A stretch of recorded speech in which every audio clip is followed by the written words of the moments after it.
watching the dust motes floating around him. During the day, while the Martinis worked, the house was quiet. At night, Sebastian would visit his masters at the dinner table, sometimes reaching his paws up to Daniel's lap. The man wore jeans that carried the scents of his print shop, chemical cleaners and metal and ink. The manufactured odors would sting Sebastian's nostrils if he inhaled too deeply. Daniel would then lead the cat to the basement stairs, where he kept the water and food along with the litter box. Sebastian rarely thought of his siblings or his mother, until one morning when a family of strays marched in single file across the front lawn. The mother led two kittens who obediently hopped behind her. Sensing they were being watched, the mother stopped and pointed her tail in the air. She eyed Sebastian, who stared at her in return, his paws propping him up on the windowsill. She hissed. Sebastian hissed back, mimicking her. Then she extended her paw, and three sharp claws merged from the tips. Sebastian flinched. Satisfied, the mother cat kept walking. Her young ones gave Sebastian a final once-over before following. A dog's bark got them sent scurrying out of sight.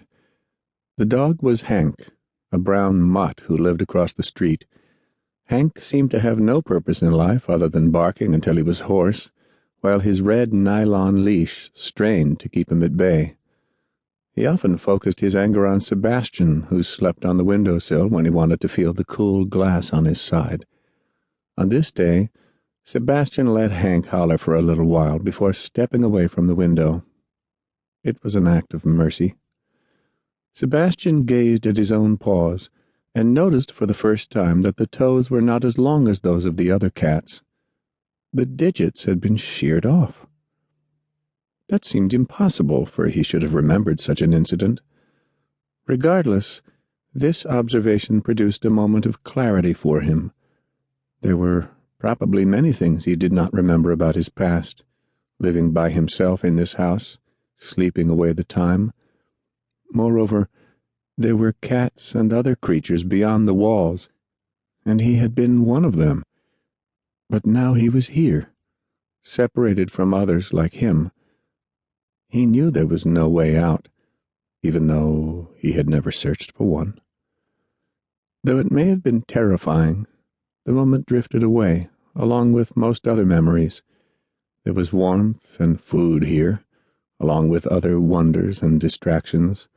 A new plush carpet in the living room was even softer than his mother's furry belly.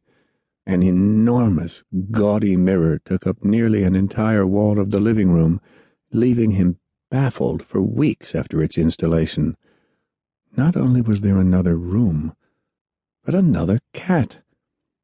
This stranger had a white chin with an orange streak that draped over his forehead, extending along his spine to his tail.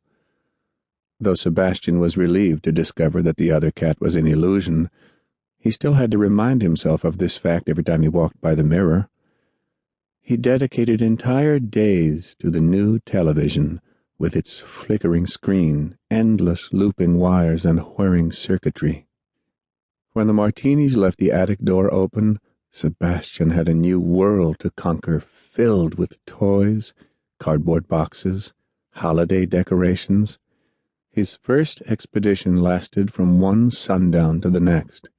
From the window, he could see gray roofs, green lawns, streets that glistened in the rain, and a never-ending stream of cars rolling along the horizon, the edge of the known world. And then Janet brought home a young one of her own. A few days later, Daniel picked Sebastian up, something he never did, and carried him into a bedroom where the baby boy lay on a towel on the mattress. Daniel spoke softly to Sebastian, rocking him gently before placing him on the bed. Sebastian sniffed the baby's soft, clean skin. The baby gurgled and waved his arms. Daniel let Sebastian sit there for a long time. Sebastian liked the child, whose name was Michael. To keep listening to this audiobook, I've left you a link in the description so you can do it at no cost thanks to Audible's 30-day free trial.